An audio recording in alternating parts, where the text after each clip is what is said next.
What's up, everybody? Giancarlo here with Bad Beats Yu-Gi-Oh! Let's see. Today I'm gonna go over the deck that I played at locals. I ended up going undefeated. They were like 20 people. It was pretty cool. And I'm trying to just think about what to say. I played Flunder, so pretty cool. I'll be honest, I don't actually like this deck. I just started playing Yu-Gi-Oh again a month and a half ago. Obviously, like a lot of people, I played in the past and then I quit, and now I'm kind of just dipping my toes back in because the format's really fun. Yu-Gi-Oh right now is actually a really fun game. So, if you used to play, I would definitely suggest now. I would say now is like a really good time to come in. This format, a lot of the times, reminds me of the hat format. Because people, what they're doing, they're taking like the best engines and they're putting them together, and that just reminds me of hat. And I mean, hat was an incredible format, and I think this is a really good format. So, yeah, I'll be honest, I don't actually think the Flender deck is good, um, but I mean, if you open good and you high roll, that's basically what I did. Is I opened broken all week. Every matchup, I opened Dimension Shifter, which we'll get into what that does. I didn't brick a single time, and I think that's kind of how Flunders has to do it.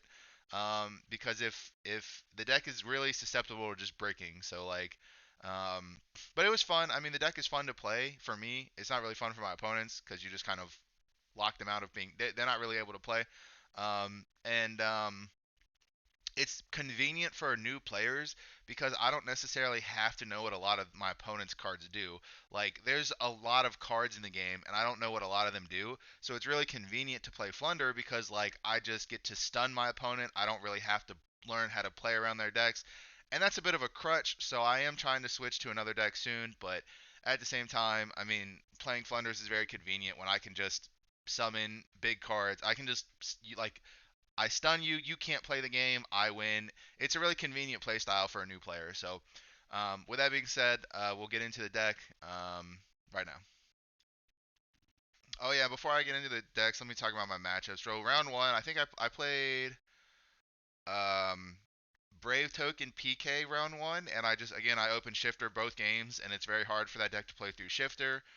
So I was able to just kind of kill it. Then I played a Dark Magician deck, which I mean was kind of free. I didn't really know what he was trying to do, but like he played his what is it? He played Dragoons. I Dark Rulered, and then I just like kind of won through that. Then yeah.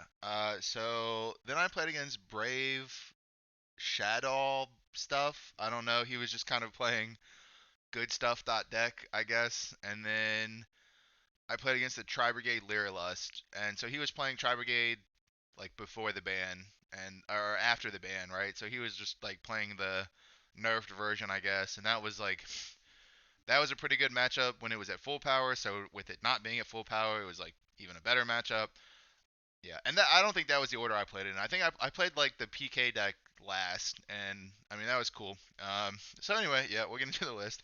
Um, it's pretty standard, but I'll kind of try to explain why I like the ratios that I went with. So here we'll go with big birds first. Double M pin, one Ryza, one Apex. These one ofs are pretty straight. I mean, these are the relatively standard ones. Apex is good because it's an Omni Negate and you can play it essentially multiple times a turn. And then Ryza is good because it's an Omni Disruption and you can play it multiple times a turn. So both of these are like pretty nutty on your opponent's turn. This is the best one on your turn, and then these are the good ones to play on your opponent's turn. Um, if they're going for something like evenly matched, you can then hit them with this. And if they're going like if you're playing against Sword Soul Tinyi or just any version of Sword Soul, you can Ryza and you can Ryza their token. If you tribute this, you can hit their token. You can like tribute one of their monsters if you have unexplored wins.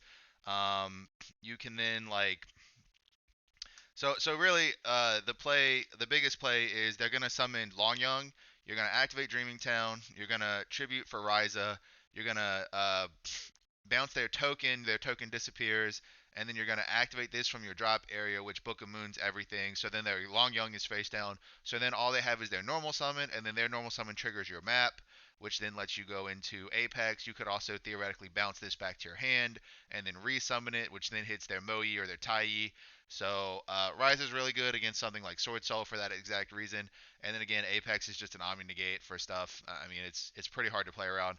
Um, Double Impin is cool. I like two because this is going to sound weird, but it lets you open with a big bird more. If your opponent is familiar with their deck, they're going to stop your Eagle rather than your Robin. Um, and Eagle is actually the one that you don't want stopped because Eagle searches your big birds, right? The big birds are more important than the little birds because the little birds, you can have a lot of them, but they don't do anything. So having the big birds lets you do stuff. If I play a fourth copy of a big bird, it allows me to draw a big bird more, and that does sound bad. Like opening double impin is bad, but opening one impin lets you double impin, and double impin is extremely strong. If you summon two of these a turn, you get like your full setup, and that's really strong. Um, and I mean, it's just like playing a second one. Like if I go map, summon, effect, summon, Ash. Okay, well then I can just tribute anyway. So it is good sometimes to open this. It lets you like sometimes drawing an extra big bird lets you play through a hand trap. And that's good sometimes. Um, and I play like more than one unexplored wins as well. So like if I do have too many big birds, I can just bottom deck them. So I think two is actually correct. You know what I mean? Two feels really good. And okay, I think literally every Flunder deck I've ever seen is on this exact ratio. Yeah, you play three of these because these are your searchers. Stree has a little bit more utility than Toucan, so you want to play two. And then Toucan cycles any Flunder card back to your hand, so he kind of acts like a Rhoda for your spell and trap cards in a way. He can get Impin if you warp your own. Let's say they kill Impin, right? So Impin's in your drop area. Summon Stree, warp Impin, summon Toucan, add Impin back to hand, tribute, broken. That's very nice. Um, so Stree also hits DPE. He hits problem cards. You know, I can't tell you how many Celestials I've just banished with Stree over the past month. Uh, this guy is the Celestial Killer. He also hits DPE. Um, and then Toucan. Map banishes any Floowandereeze card. So your field spell can banish your spell and traps, and then you can add them with Toucan. Toucan is also extremely, extremely good with the new quick play because you banish a Floowandereeze from your hand, then you can summon Toucan and add it back. So I'll kind of explain that combo when we get to the quick play spell. So, oh yeah, this searches the little birds, this searches the big birds. Again, I think you should just play three of these. It's good. This is every single Floowandereeze deck I've ever seen has that exact ratio. It feels very good. Then we have our little honorary birds, a barrier statue, and a Didi Crow. These are both searchable with Rabina. Didi Crow lets you hit Water Enchantress if they decide to like Cherubini dump Water Enchantress. Okay, I'll Didi Crow your Water Enchantress, which shuts you off of playing your Rite of Amnesty or your Brave Token engine. That just is just a tech option. You can also banish this from your hand with the Quick Play spell. If it's dead, you just banish it, so that's nice. This also hits DPE. It hits Celestial. Again, just random stuff. The Didi Crow is nice. And then we have Barrier Statue. This card stops your opponent from playing completely. Normally they have to normal summon to attack over it, which then triggers your map, which then lets you go into Little Bird and a Big Bird, and then they scoop. It happens all the time. Granted, a lot of the times this catches an imperm. It's still good because then they can't imperm your Impin or your Apex. So very strong. Great cards, obviously. Hand traps, I only play Triple D Shifter. No Ash Blossom. I was just testing no Ash. It kind of felt decent because a lot of decks play through and like if I Ash Blossom one time, a lot of decks just play through it. I don't know if it's correct or not. I was playing Ash last week. I might go back to Ash next week. It just, yeah, I open shift like this. If you open this, you're gonna win a lot of games that you probably shouldn't because this just straight up turns off plays completely. Um, I mean, there's so many cards like that just can't activate under D Shifter. Like the biggest ones are hand traps. So like pretty much if you're able to D Shifter, it turns off Droll and Lockbird. It turns off not Lancia. It turns off Effect Veiler and Droll and Lockbird. Lancia is a huge problem for this deck. It's super good, and it Lancia also turns off D Shifter.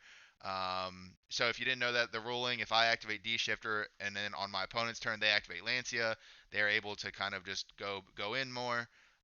But again, like against PK, this it doesn't like really turn off a lot of effects. It just makes them awkward because like all of their effects are follow up play from their drop area. So like they don't get fog blades in their graveyard. They don't get torn scale in their grave. They don't get boots, ragged gloves. None of that shit goes to grave. So that they have no follow up. They can still make their plays. Some of their plays they can still make. They just can't have any follow up, which is very good. Again, also turns off Veiler, turns off Droll and Lockbird. You can already chain block Ash, so this helps you play around hand traps. This card's broken. You always want to open with this no matter what. I mean, that's why you play three.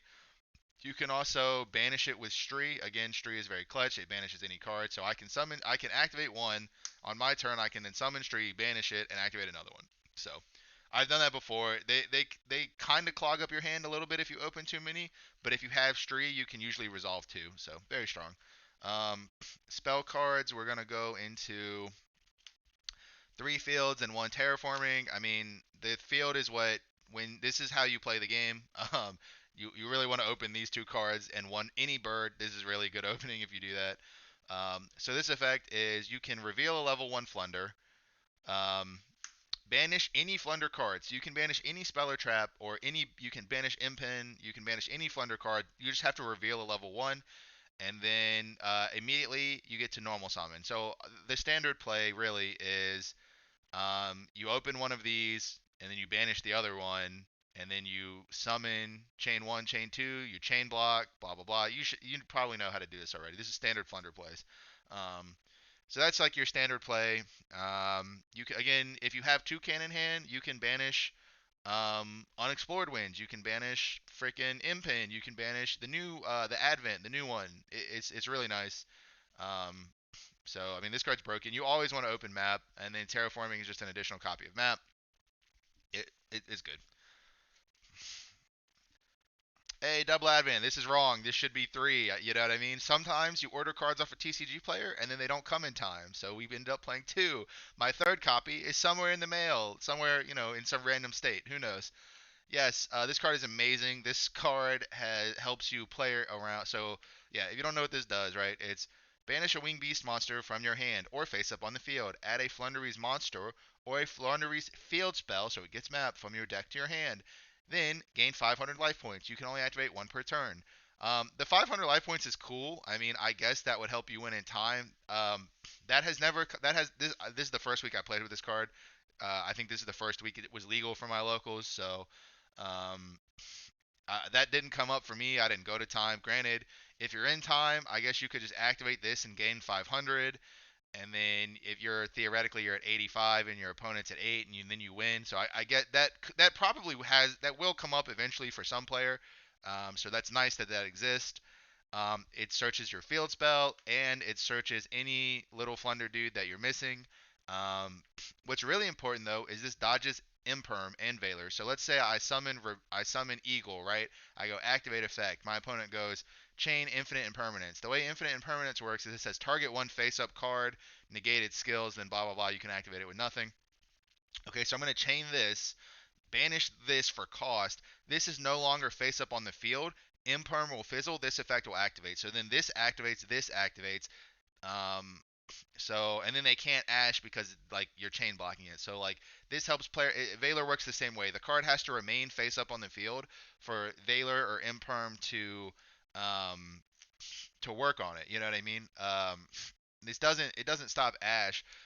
What you can also do is this can kind of block Droll and Lockbird. Not really, but kind of. So the way it actually works is turn player has the ability to activate a quick effect before their opponent can respond with their own quick effect. And that's just how it works, right? So I can go and this is like I guess a weird wonky complicated play.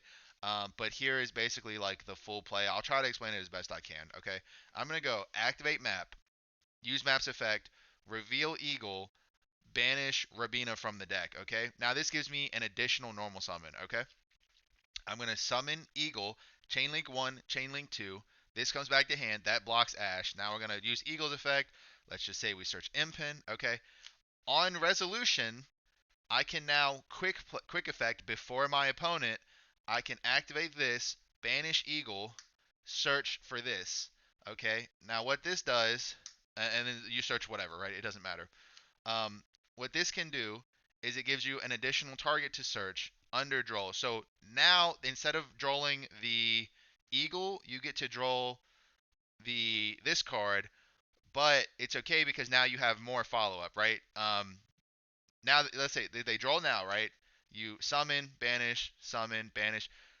Um, because you got your additional normal summon, this would turn off the summon that this gives you, but you have your normal summon now, so then you go summon, add back to hand, whatever. It lets you kind of play around draw in a weird, awkward way. Book of Moon also lets you do the same thing.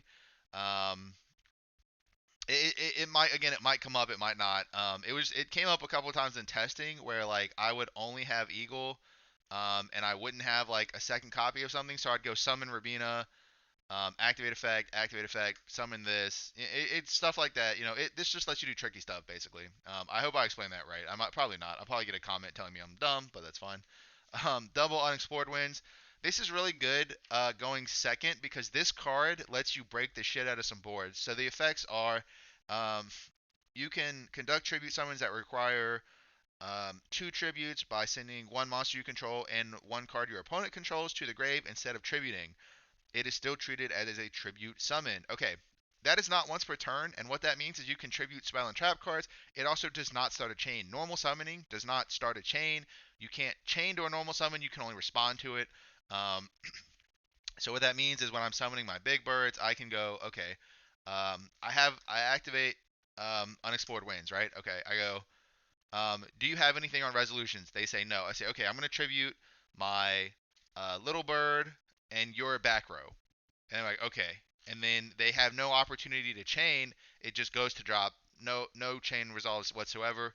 Um, so basically, you can also tribute their monsters, of course. The way this works with Ryza is um, you do not get his additional effect. You only get the bounce one from field and bounce one from drop area. You don't get the additional bounce one to hand. That's how this works with Ryza. So that's just really good at breaking boards. This is a smashing ground or an MST, and you can do it multiple times a turn, which is very, very strong. So this card acts as disruption. It's a huge plus. I really like seeing this card, and I really like searching this off of Impin. The problem is you have to search your trap card or your field spell off of Impin. Otherwise, you have no disruption on your opponent's turn. So this is like your lowest priority target with Impin, which is why I play two because I like to draw it. It's just a very strong card going second. It helps you break boards. Um, like I said, like during the tournament, I Dark Rulered, and then I activated this, and I tributed my opponent's Dragoons. That was cool. I mean, it felt very nice to do that. It's just like free kill Dragoons. It doesn't target, and it doesn't start a chain. It's very strong. And then its second ability, reveal up to two Wing Beast, bottom deck them, and then draw that mini. So you can basically draw two. It's like kind of like a weird upstart goblin effect. If you end up bricking or it like Rabina searches a bunch, so like a lot of the times like I'll have if you get your Rabinas going, you'll have extra cards that you can just afford to bottom deck, and then you draw trap cards, draw quick play spells. It's really strong. So this is really good at two. I don't think I'd play it at three. Two feels pretty nice again because this deck is susceptible to bricking. You kind of have to find like different ratios that work better. And then we have our pots. We have triple prosperity, triple duality. Prosperity is way better than extra because digging like your extra deck doesn't matter. I have yet to go into my extra deck a single time. I've played for like a month now. That's like 4 or 5 locals. I've yet to go into my extra deck a single time. You have an extra deck just in case, but it's all Christmas package stuff. So you always dig for 6, which makes this card extremely good. And digging for 6 just usually you really only need like 2 to 3 cards. Like you need map and any bird, or you just need Robin. Like these 2 cards are pretty much full combo. So digging for 6 just guarantees you. Nothing's guaranteed, but like digging for 6 just helps you find full combo quicker. So like this is obviously just the better choice. Granted, it is much more expensive than Extrav. I was not very happy when I had to shell out the money for this. But hey, that's Yu-Gi-Oh! if I wanted to save money, I just wouldn't play Yu-Gi-Oh, right? So don't be cheap. Just buy this card. If you actually want to like play the deck seriously, I think you absolutely need this card over Extrav. And then Duality does not conflict with Extrav. You also never special summon, so this is basically just look at the top three again. Um, one map plus any bird or just Rabina alone is technically full combo. You know, your opponent can have hand traps and stuff, but when you have like a one card full combo, you have to play these cards to find that one card. It's very nice. Um, oops. Yep. And we play triple book. Um, this is like my favorite card in Yu-Gi-Oh. I love GOAT format and stuff, so Book of Moon's always been like a card that I've just always playing. Um, or like even when I quit playing, I was playing GOAT format and like Edison, so it's like we're always playing Book of Moon, so it's pretty cool. Now I get to play Book of Moon again in current Yu-Gi-Oh. Again, this works the same way. If they imperm, you Book of Moon your guy, and then he goes face down. Um, so hey, their effects trigger under imperm and Valor, which is pretty nice. Again, this also lets you play around Draw and Lockbird because you go summon Rabina, quick effect, Book of Moon your whatever, your anything. It doesn't really matter. I just Book of Moon your shit, and then I get to normal again, and then they can draw this, but that doesn't matter because I get my big bird off of this, and I can just get my impin or my apex, whatever. This also turns off Omni negates if they have something like a Makaba or a Baron LaFleur. I go activate Book of Moon on your Makaba. They either negate this or their Makaba goes face down. And either way, they can no longer negate my bird. Same thing with Baron LaFleur. You go activate book on Baron. They go negate. Okay, your Baron doesn't have a negate anymore. So this stops Omni negates. This stops hand traps. This is disruption. If they go summon Mo Yi, summon token, you go Book of Moon Mo Yi, Tai Yi, Long Young, it doesn't matter. Cut off your synchro play. That works for obviously every synchro play. It doesn't matter. So pretty cool, pretty cool. Not cross out, one called by. Obviously, it stops hand traps, so you play it at one because it's limited. And then we play triple imperm, one Dreaming Town. So Dreaming Town says it's a trap card, searchable with impin. This is the one I always end up searching. You go activate Dreaming Town. Immediately after this card resolves normal summon. Okay, I normal summon Rabina or Eagle, Chain Link 1, Chain Link 2, go into my bird combo. If this card is in your graveyard, and you tribute summon something that costs 2 or more. So you tribute summon for Apex, you can banish it, and then turn everything on your opponent's board face down. So um, this is like a 2 times disruption. So I disrupt your play by going into my Apex, and then I disrupt your play a second time by Book of Mooning everything. This is really good against Sword Soul. This is the card that helps you play around Sword Soul really well. So pretty strong. And then triple Imperm. I mean, of course, we're playing Imperm, right? Card's just really good. I don't think I have to explain Imperm, I guess. You know what I mean? We'll get into the side.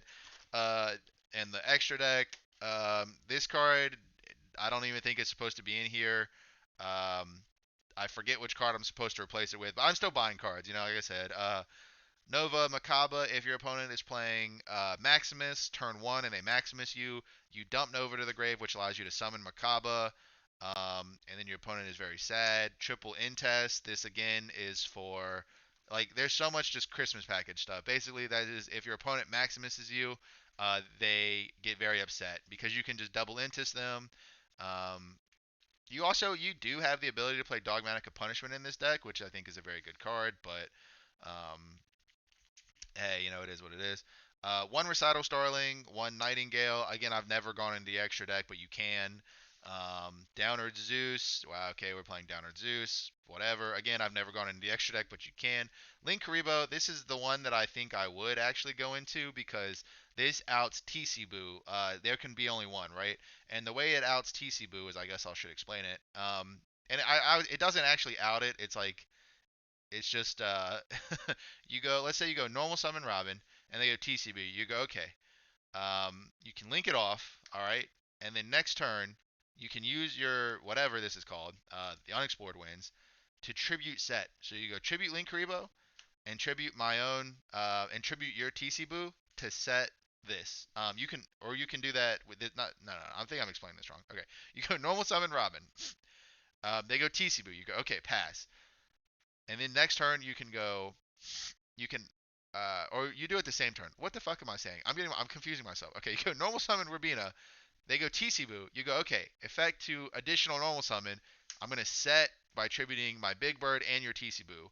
That then outs their TC Boo. Obviously, it's not good that you have to set it, but it outs it.